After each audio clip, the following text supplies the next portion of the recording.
Chers toutes, chers tous, bonjour, bonsoir. Aujourd'hui est un nouveau jour, vendredi 21 novembre 2025 pour notre pays, le Cameroun.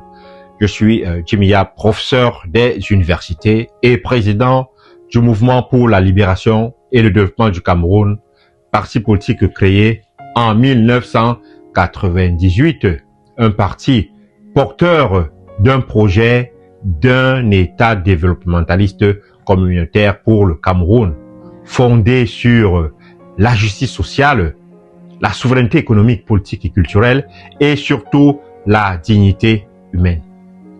Dans cette première série de vidéos, je souhaite poser les fondamentaux théoriques de notre projet national en revenant sur une critique essentielle, celle du philosophe Karl Marx, celle qu'il adresse surtout au capitalisme, non pas par idéologie, mais parce qu'un projet sérieux commence toujours par un diagnostic du système qui nous gouverne, et ce système qui nous gouverne, c'est le capitalisme.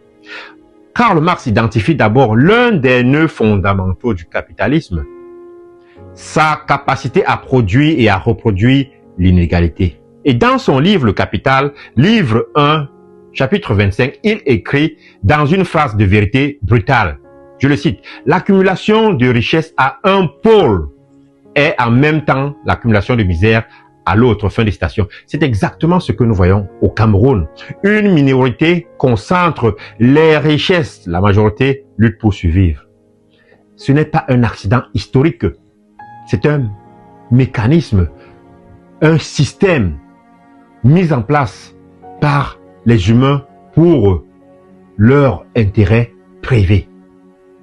La deuxième critique que Karl Marx porte sur le capitalisme est l'instabilité structurelle du capitalisme. Et dans le manifeste du Parti communiste en 1848, Karl Marx et Engels écrivent, je les cite, « Des crises commerciales éclatent périodiquement, menaçant l'existence de la société toute entière. » Fin de citation. Ils expliquent que le capitalisme fonctionne comme un sorcier qui ne contrôle plus les forces qu'il a libéré. Au Cameroun, nous vivons chaque choc mondial. La baisse du prix du pétrole, la baisse du coût du cacao, l'inflation importée. Et pourtant, nous n'avons jamais provoqué ces crises. Mais nous subissons toujours les conséquences. Un pays qui subit les crises des autres n'est pas un pays souverain. Enfin, Karl Marx met en lumière l'injustice morale fondamentale du système. Dans son livre « Travail, salarié et capital » de 1849, il rappelle que, je le cite, « Le travailleur produit la richesse, mais c'est le capitaliste qui la possède. » Fin de citation. Ceux qui créent la richesse de notre pays au Cameroun sont ceux qui en profitent le moins.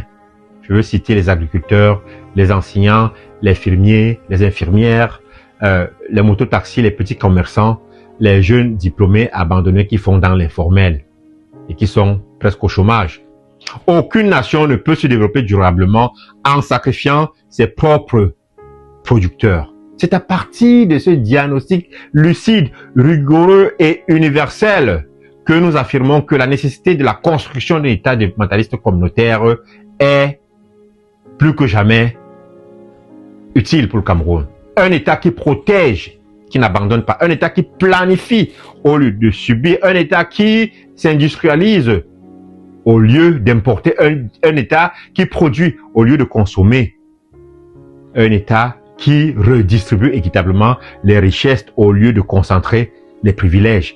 L'histoire ne s'arrête pas au capitalisme, disait Karl Marx, et le destin du Cameroun ne doit pas s'arrêter aux limites du système actuel. Nous avons le droit et le devoir d'inventer un modèle supérieur, enraciné sur ou dans nos communautés, dans nos valeurs, dans nos traditions et dans notre souveraineté. C'est ici que j'en appelle à vous. J'appelle à toute Camerounaise, Camerounais. Le changement ne viendra pas d'en haut, mais il viendra de nous, de vous et moi. Le changement viendra de la base, du village, du quartier, de la commune, de l'arrondissement. Le changement viendra lorsque chaque Camerounais, Camerounaise décidera non pas d'attendre un sauveur, mais de devenir elle-même un acteur ou une actrice de la démocratie locale. C'est pourquoi je vous dis, inscrivez-vous sur les listes du MLDC pour les législatives et les municipales de 2026. Allez sur le site web MLDC. Cessez de chercher un candidat parfait. Devenez-le. Parce que la démocratie, par la base, c'est elle qui change. C'est elle qui change réellement la vie des populations. Parce que le pouvoir local, c'est lui. Et ce n'est que lui qui construit les routes, les écoles, les ponts, les centres de santé, les marchés. Parce que c'est dans les communes et les circonscriptions que se bâtit le Cameroun de demain. Le MLDC vous ouvre la voie. Vive le MLDC, vive le Cameroun. God bless Cameroun.